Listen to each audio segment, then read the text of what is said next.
Gordon was cross. "Why should Henry have a new shape?" he grumbled. "A shape good enough for me is good enough for him. He goes gallivanting off, leaving us to do his work, and comes back saying how happy he feels. It's disgraceful. And there's another thing. Henry whistles too much. No respectable engine ever whistles loudly at stations. It isn't wrong, but we just don't do it." Poor Henry didn't feel happy anymore. "Never mind," whispered Percy. "I'm glad you're home again. I like your whistling."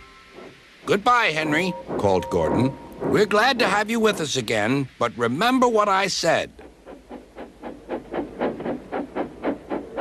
Later, Henry stopped at Edward's station. "Hello, Henry," said Edward. "You look splendid. I was pleased to hear your happy whistle yesterday." "Thank you, Edward," smiled Henry. "Shh! Can you hear something?" "It sounds like Gordon," said Edward, "and it ought to be Gordon. But Gordon never whistled like that." It was Gordon. He came rushing down the hill at a tremendous rate. He didn't look at Henry, and he didn't look at Edward. He screamed straight through the station and disappeared. "Well," said Edward. "It isn't wrong," chuckled Henry, "but we just don't do it." And he told Edward what Gordon had said.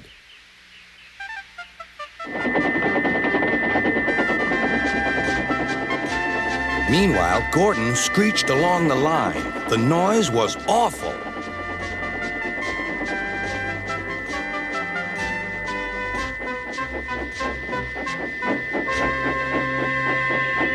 At the station, everyone covered their ears. Sir Topham Hatt covered his ears, too. "Take him away," he bellowed, "and stop that noise." Gordon puffed sadly away, but he wouldn't stop whistling until two fitters climbed up and knocked his whistle valve in place. That night, Gordon slunk into the shed. He was glad it was empty. "It isn't wrong," murmured Henry to no one in particular, "but we just don't do it." No one mentioned whistles. Next morning, Henry was enjoying himself enormously. "I feel so well, I feel so well," he sang. "Trickety-trock, trickety-trock," hummed his coaches. Then he saw some boys on a bridge. "Beep, beep, hello," he whistled. "Oh," he called. The boys didn't wave and take his number. They thought it fun to drop stones on him instead. "They've broken our glass! They've broken our glass!" cried the coaches. The passengers weren't hurt, but they were cross. "Call the police." "No," said the driver. "Leave it to Henry and me." "What will you do?" they asked. "Can you keep a secret?" "Yes, yes." "Well then," said the driver, "Henry is going to sneeze at those boys."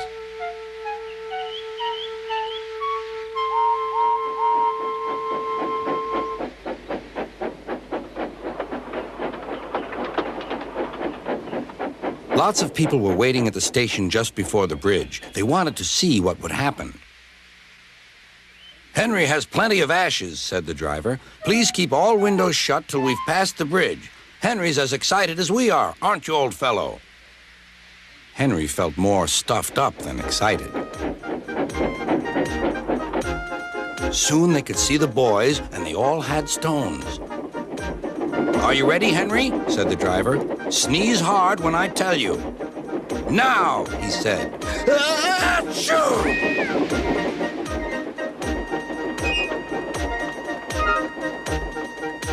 "Well done, Henry," laughed his driver.